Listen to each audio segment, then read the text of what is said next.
going to give a quick introduction because she has some next steps, like where we go, where we take our future as women and men, again, in this dynamic synergy.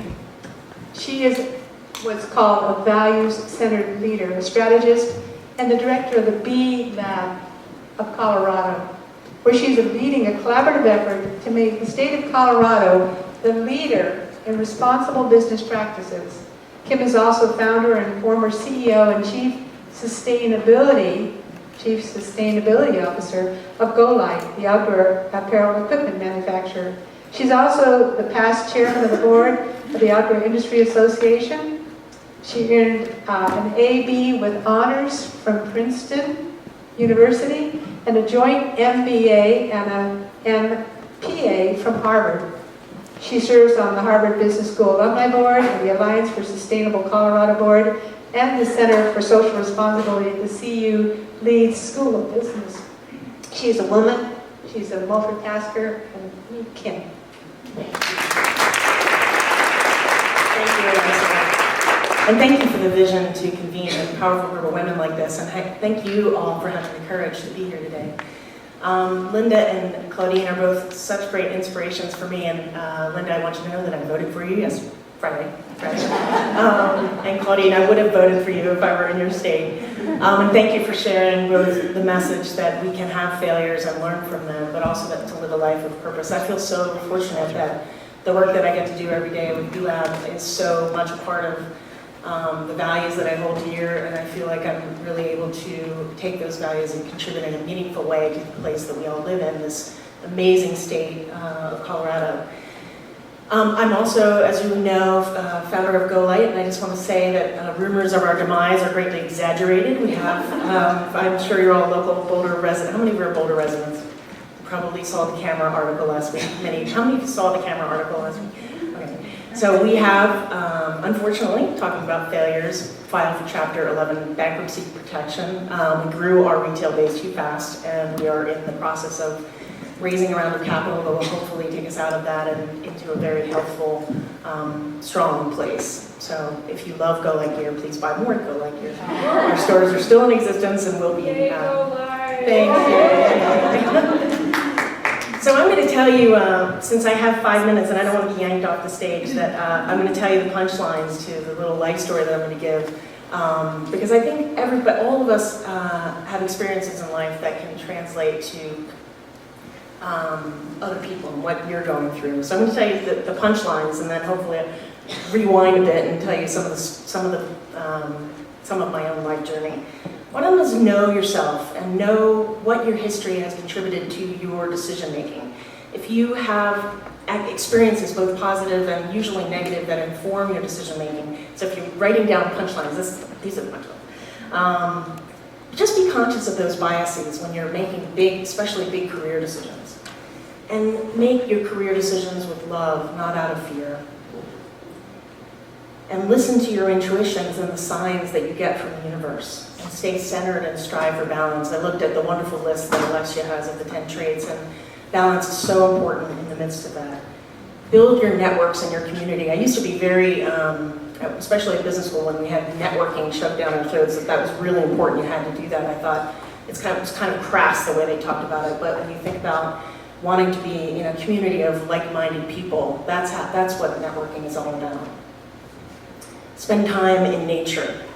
I cannot tell you how many times that has pulled me out of the weeds to be able to just breathe in fresh air and be in the mountains here in Colorado. Make sure you take time to exercise, whatever that is for you. And take your work seriously, but not yourself.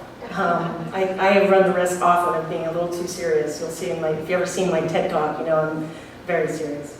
2 minutes? Mm-hmm. Oh boy, okay. And tap into what is unique about you as a leader. I think you'll hear in the arc of the story that one of the struggles that I had was owning my divine feminine, owning the feminine aspects of my leadership that would have made me an even greater leader much earlier on, and I had to be thrown into the fire to realize that. So I'm going to step back. I actually am from a little town in New Jersey called Stratford. Grew up pretty poor with parents that struggled every day just to put food on the table. And as a result of that experience, I think that they resorted to alcohol, which was kind of their escape mechanism, and alcoholism, and it ended up being what myself and my 4 siblings had kind of went through.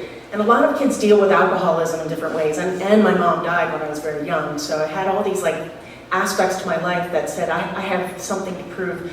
I need to find ways to have the world tell me that I'm okay, that I should be loved, that I deserve love.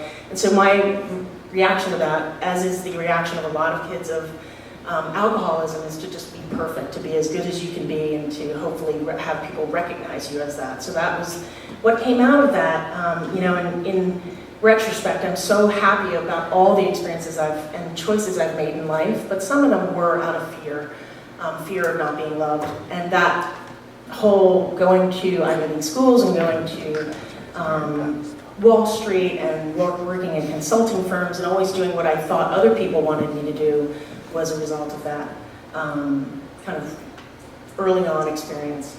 But the red thread in my career was always this desire to have purpose, to be able to change what I saw as a foundationally broken system, and to do what I could do to help in a broken world.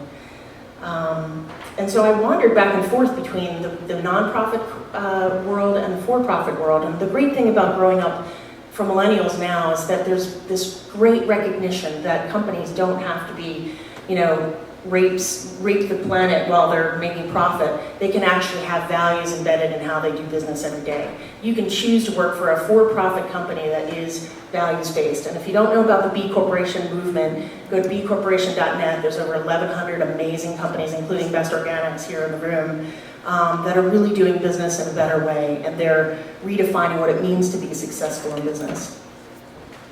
Okay. Is there one last big insight beyond that? Big insight. Yeah, so I want to tell you one story from the Go Light experience. We were, so coming out of the hyper achiever mode early in my career translated into that for my role at Go Light. And we were working 100 hours a week. We were really, really out of balance as entrepreneurs. This was early in the 2000s. And I recommend to you that that's not a healthy way to ever live your life, no matter what you're putting your time into. And the result for me was, when I was in my mid-30s, I ended up going into enormous fertility challenges.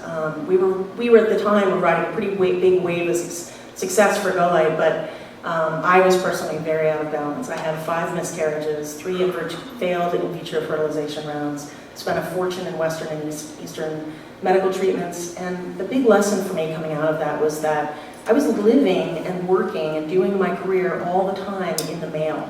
I had no time to breathe. I was filling the void all the time. And when I look at the list of traits that Alexia shares about how women lead well and lead best, there was a lot of that missing in my life. And it took going through that kind of crucible to realize that. And I actually stepped out of the CEO role and cut out a lot of commitments in my life through that period. And it wasn't until I got to the other side of that and put nature back into my life and prayer, meditation, yoga, time with family and friends that I was able to have a child. So I have a wonderful little boy, he's 4 years old now. So my recommendation to you is to know how powerful you are as women leaders, to own those aspects of your leadership style, to know that when you have both masculine and feminine leadership capabilities, and see it as a toolbox and use them in the ways that make sense. So thanks for listening.